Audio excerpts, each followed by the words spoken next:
ମୁଁ ଆଦିତ୍ୟ ଆପଣମାନଙ୍କୁ ସ୍ୱାଗତ କରୁଛି ମୋର ଆପଣ ଏକ ଭିଡ଼ିଓକୁ। ତ ମୁଁ ଆଜି କହିବି କିଛି, ମୁଁ କେଉଁ ଜାଗା ବି ଆଜି ଦେଖେଇବିନି। ଆଜି କହିବି ମୋର ଆକ୍ସିଡେଣ୍ଟ କେମିତି ହେଇଥିଲା କ'ଣ, ତ ଏବେ କେମିତି କ'ଣ ଆକ୍ସିଡେଣ୍ଟ ହେଇଥିଲା ତା ବିଷୟରେ ମୁଁ କିଛି କହିବି। ତ ଭିଡ଼ିଓଟି ଲାଷ୍ଟ ପର୍ଯ୍ୟନ୍ତ ଟିକେ ଦେଖିବା ପାଇଁ ଚେଷ୍ଟା କରିବେ। 11 ତାରିଖ ଦିନ ମୁଁ ଆଉ ମୋ ବୋଉ ପ୍ରାୟ 10ଟା ସାଢ଼େ 10ଟା ଭିତରେ ଆମେ ଯାଉଥିଲୁ ଅପା ଘରକୁ। ତ ସେଇଠି କ'ଣ ହେଇଛି, ରାସ୍ତାରେ ଆମେ ଯାଉଥିଲୁ, ତ ମୋ ଆଗରେ ଗୋଟେ ମାନେ ବୟସ୍କ ମାନେ 50 ବର୍ଷର ଗୋଟେ ଲୋକଟେ ସେ ଯାଉଥିଲା ଆଗରେ। ତାପରେ ଆମେ ତା ପଛରେ ଯାଉଥିଲୁ। ସେ କ'ଣ କରିଛି, ଆମେ ଆଗରେ ମାନେ ସିଏ ଆଗରେ ଯାଉଛି, ଆମେ ପଛରେ ଯାଉଛୁ। ସେ କ'ଣ ହେଲା, ଆମେ ଯେମିତି ଯିବା କଥା ଯାଉଛୁ, ଆମେ ଜାଣିନୁ କିଛି। ସେ କ'ଣ କଲା, ନେଲା ସଡ଼ନ୍ ଆଗକୁ ଆଣିଲା ହାରି।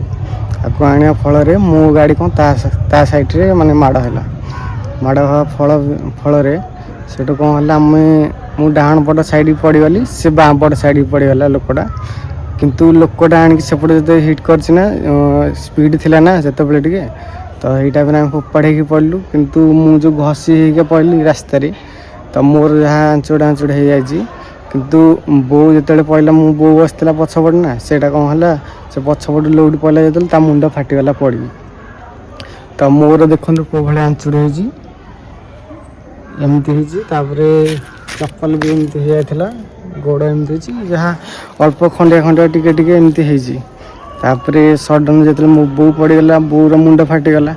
ତ ମୁଁ ଦେଖିପାରିଲିନି କେଉଁଠି କ'ଣ ହେଲା ବୋଲି। ସଡ଼ନ୍ ମୋ ବୋଉକୁ ଉଠେଇକି ମୁଁ ଧରିକି ମୁଁ କାନ୍ଦୁଛି ସେଇ ଟାଇମ୍ରେ ହେଲା। ତାପରେ କିଛି ସମୟ ପରେ ମୁଁ ଜାଣିଲି ଯେ ମୋ ବୋଉର ମୁଣ୍ଡ ଫାଟିଗଲା, ମାନେ ମୁଣ୍ଡ ଫାଟିଛି ବୋଲି ମୁଁ ଜାଣିପାରିନଥିଲି। ତାପରେ ମୁଁ ଜାଣିଲି ଯେ ମୋ ବୋଉର ମୁଣ୍ଡ ଫାଟିଯାଇଛି। ତାପରେ ସଡ଼ନ୍ ମୁଁ ସାଇଡ଼୍ରେ ରଖିକି କିଛି ସମୟ ମାନେ ଧରିକି ମୁଁ କାନ୍ଦୁଥାଏ।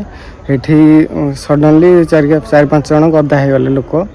ତାପରେ 2-3 ଜଣ ସାଙ୍ଗେ ଗୋଟେ ଆମ୍ବୁଲାନ୍ସକୁ ଫୋନ୍ କରିବା ଭିତରେ ଆମ୍ବୁଲାନ୍ସ 5-10 ମିନିଟ୍ ଭିତରେ ଆମ୍ବୁଲାନ୍ସ ଆସିଲା ଫଳରେ କ'ଣ ହେଲା ନା, ସଡ଼ନଲି ଆମ୍ବୁଲାନ୍ସରେ ବସେଇକି ମୋ ବୋଉକୁ ନେଇ ଆସିଲା ମାନେ ନୟାଗଡ଼ ମେଡ଼ିକାଲକୁ। କିନ୍ତୁ ସେଇ ଟାଇମ୍ରେ ଯେଉଁ ଲୋକଟା ମାଡ଼ କରିଥିଲା ନା, ସେ ଲୋକଟା ସାଇଡ଼୍ ହେଇକି ରହିଗଲା, ସେ ବି କିଛି ବି ରେସ୍ପନ୍ସ କଲାନି।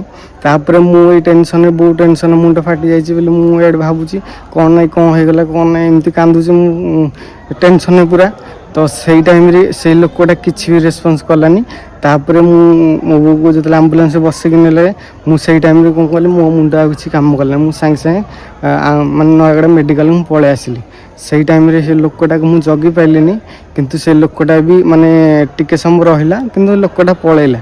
ତ ଭୁଲଟା ମୋର ନଥିଲା, କିନ୍ତୁ ତାର ଥିଲା। କିନ୍ତୁ ସେ ଲୋକଟାର କିଛି ରେସ୍ପନ୍ସ ମିଳିଲାନି। କିନ୍ତୁ ମୁଁ ଭାବିଥିଲି ପଛରେ କ'ଣ କରିବି ବୋଲି ତାକୁ। ମୁଁ ମେଡ଼ିକାଲ ଆସିବା ପରେ ତ ଆମ ଫ୍ୟାମିଲିର ସବୁ ରିଲେଟିଭ୍ ଯେତେ ଜଣ ଥିଲେ ସମସ୍ତେ ପଳେଇ ଆସିଥିଲେ। ତାପରେ ମୋର ଆକ୍ସିଡେଣ୍ଟ ହେଇଯାଇଛି ବୋଲି ମାନେ ଖବର ଯେଉଁମାନେ ପାଇଛନ୍ତି, ମୋ ସାଙ୍ଗସାଥି ଯେତେ ଜଣ, ତ ସମସ୍ତେ ମୋତେ ବି ଫୋନ୍ କରିଛନ୍ତି ସେଇ ଟାଇମ୍ରେ। ମୁଁ କଲ୍ ବି ରିସିଭ୍ କରିନି, କାହାର ରିସିଭ୍ କରିଛି, କାହାର ରିସିଭ୍ କରିନି। ତ ସେମାନେ ମୋତେ ଠିକ୍ ଟାଇମ୍ରେ ମାନେ ଗୋଟେ ଅସୁବିଧା ଟାଇମ୍ରେ ମୋତେ ଫୋନ୍ କରିଛନ୍ତି। ସେଇଟା ଫାଷ୍ଟ ମୁଁ ତାଙ୍କୁ ସମସ୍ତଙ୍କୁ ଧନ୍ୟବାଦ ଦେବି। ତାପରେ ମୁଁ ଜାଣିନଥିଲି କି ଏମିତି, ମୁଁ ଏତେ ଦିନ ଗାଡ଼ି ଚଲେଇଲିଣି, ତ ଆଜି ପର୍ଯ୍ୟନ୍ତ ଏମିତି କେବେ ବି ହେଇନଥିଲା ମୋର ଆକ୍ସିଡେଣ୍ଟ। ମାନେ କହିବାକୁ ଗଲେ ମୁଁ ଯେମିତି ସବୁଦିନ ଗାଡ଼ି ଚଲାଏ, କିନ୍ତୁ ଆଜି ମାନେ ସେଇଦିନ ଭଳିଆ ତ ମୋର ଆକ୍ସିଡେଣ୍ଟ ହେଇନଥିଲା। ତ ବହୁତ ଦୁଃଖ ଲାଗିଲା ଯେ କି ମୋ ବୋଉ ବସିଥିଲା, ତ ମୋ ବୋଉର ମୁଣ୍ଡ ଫାଟିଗଲା, ସେଇଟା ମୋତେ ବହୁତ ଦୁଃଖ ଲାଗିଲା, ନହେଲେ ଆଉ କିଛି ନାହିଁ। ମୋର କିଛି ଯଦି କ'ଣ ହେଇଥାନ୍ତା, ମୁଁ ସେଇଟା କିଛି ଟେନସନ୍ ନେଇନଥାନ୍ତି। ଯେହେତୁ ମୋ ଫ୍ୟାମିଲି ଉପରକୁ ପ୍ରେସର୍ ଆସୁଛି, ତ ଫ୍ୟାମିଲିରେ ଯଦି ମୋର କିଛି କ'ଣ ହେଇଯାଉଛି, ତ ମୋତେ ସେଇଟା ଅଧିକ କଷ୍ଟ ଲାଗୁଛି। କାହିଁକିନା ମୋ ଫ୍ୟାମିଲିକୁ ମୁଁ ବହୁତ ଭଲ ପାଉଛି। ସେଇ କାରଣ ଯୋଗୁଁ ଯଦି ନିଜର କିଛି ହେଇଯାଏ ତ ପ୍ରୋବ୍ଲେମ୍ ନାହିଁ, କିନ୍ତୁ ଫ୍ୟାମିଲି ବିଷୟରେ ଯଦି କ'ଣ ହେଲା ସେଇଟା ବହୁତ କଷ୍ଟ ଲାଗିବ। କାହିଁକିନା କଷ୍ଟଟା ଆମେ ଦେଖିବା ନା, ତ ନିଜେ କଷ୍ଟଟା ହେଲେ ଆମେ ନିଜେ ଅନୁଭବ କରିପାରିବା, ସେଇଟାରେ କିଛି ମ୍ୟାଟର୍ ନାହିଁ। କିନ୍ତୁ ଅନ୍ୟର କଷ୍ଟଟା ଦେଖିଲେ ବହୁତ କଷ୍ଟ ଲାଗେ ମୋତେ। କାହିଁକିନା ଆଜିର ଦୁନିଆରେ ଯାହା ପାଖରେ ଟଙ୍କା ପଇସା ଅଛି ସିଏ ବହୁତ ବଡ଼ ବୋଲି ଭାବୁଛି। କାହିଁକିନା ଯଦି ପଇସା ନଥାଇ ବି ଯଦି ଆପଣମାନେ ଯଦି ଠିକ୍ ଟାଇମ୍ରେ ଜଣଙ୍କୁ ସାହାଯ୍ୟ କରୁଛନ୍ତି ନା, ତ ସେଇଟା ବହୁତ ବଡ଼ କଥା।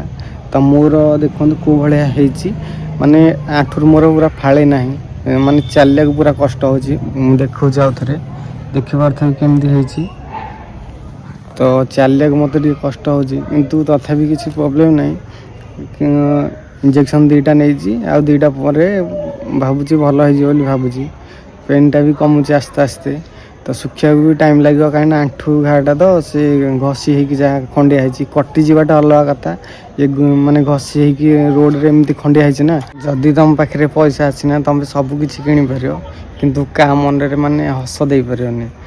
କାହିଁକିନା ପ୍ରଥମ ଅଷ୍ଟମୀ ଦିନ ଫାଷ୍ଟ ମାନେ ଭାବିଥିଲି ଆସିଲା ପରେ ସେଇଠୁ 11 ତାରିଖ ଦିନ ମୁଁ କ'ଣ କରିବି ଡ୍ରେସ୍ ସକା କିଣିବି, ତା ବାସ ଦିନ ମୁଁ ଅଷ୍ଟମୀ ଦିନ ମୁଁ ଡ୍ରେସ୍ ସକା ପିନ୍ଧାପିନ୍ଧି କରି ପୂଜା ପାଇଁ, ବଡ଼ ପୁଅ ତ ସେଥିପାଇଁ ପୂଜା ହେକା ଏମିତି ହେଇଥାନ୍ତା, କିଛି ହେଲାନି। କିନ୍ତୁ ସେଇଟା କିଛି ମନ ଦୁଃଖ ନାହିଁ। ତ ଯଦି ମନ ଭଲ ନଥିବ ନା ତାହେଲେ ଯେତେ ନୂଆ ଡ୍ରେସ୍ ପିନ୍ଧିଲେ କି ଯାହା କଲେ ବି କିଛି ଫରକ ପଡ଼ିବନି। କାହିଁକି ନା ଦୁନିଆଟା ଏଇଭଳିଆ ଗୋଟେ ଯେ, ତ ଆପଣ ଯେତେ ଭଗବାନଙ୍କୁ ଡାକିବେ ଭଗବାନ ଆପଣଙ୍କୁ ସେତେ କଷ୍ଟ ଦେବେ। ଯଦି ଆପଣ ଖୁସିରେ ଅଛନ୍ତି ନା ସେମିତି ଖୁସିରେ ଥିବେ, ଯଦି ଆପଣଙ୍କ ପାଖରେ ଦୁଃଖ ଆସିଲା ନା ଦୁଃଖ ହିଁ ଚାଲିଥିବ ଜୀବନ ସାରା। ଭାବିନିଅ ଦୁଃଖର ଯେମିତି ମାନେ ଦୁଃଖ ଏମିତି ସରୁନି ଆପଣଙ୍କ ଜୀବନରେ, ଏମିତି ଏଇଭଳିଆ ଟାଇମ୍ ଆସିବ। ଯଦି ଆପଣମାନେ ଭାବିପାରୁଥିବେ, ଆପଣ ଯଦି ଏଇ ମାନେ ଭାବିପାରେ କେତେବେଳେ ବି ଆପଣ ଦୁଃଖ ଆସିଥିବ ଜୀବନରେ, ତ ଗୋଟେ ଦୁଃଖ ସରୁନଥିବ ପୁଣି ଆଉ ଗୋଟେ ଆସିଥିବ, ପୁଣି ଆଉ ଗୋଟେ ସରିନଥିବ ଆଉ ଗୋଟେ ପ୍ରୋବ୍ଲେମ୍ ଆସିଥିବ, ଏମିତି ଗୋଟେ ପରେ ଗୋଟେ ପ୍ରୋବ୍ଲେମ୍ ଆସିଥିବ। କିନ୍ତୁ ଆପଣ ସେଇଟା ପ୍ରୋବ୍ଲେମ୍କୁ ଫେସ୍ କରିବାକୁ ପଡ଼ିବ, କାହିଁକି ନା ଏଇଟା ଗୋଟେ ଦୁନିଆ, କେତେବେଳେ ବି କାହାର କ'ଣ ହେଇଯିବ କେହି ବି ଜାଣିପାରିବେନି। ତ ଆମେ ଯେତିକି ଦିନ ବଞ୍ଚିବା ଭାବୁଛି ସମସ୍ତେ ଭଲରେ ଖୁସିରେ ମାନେ ଭଲରେ ଖୁସିରେ ବଞ୍ଚ। ତ କାହା ଉପରେ କିଛି ରାଗିବା ଦରକାର ନାହିଁ କି ଟେନସନ୍ ନେବା ଦରକାର ନାହିଁ। ଆଜି ଏଇଠି ଅଛି, ଆମେ ଆଉ 10 ବର୍ଷ ପରେ କ'ଣ ଥିବ କି କାଲି କ'ଣ ହେଇଯିବ ଆମର କିଏ ଜାଣିବ। ତ ଯେତିକି ଦିନ ବଞ୍ଚିବାକୁ ଚାହୁଁଛନ୍ତି ପୁରା ଭଲରେ ଖୁସିରେ ବଞ୍ଚନ୍ତୁ। ତ ଏତିକି ମୁଁ କହିବି।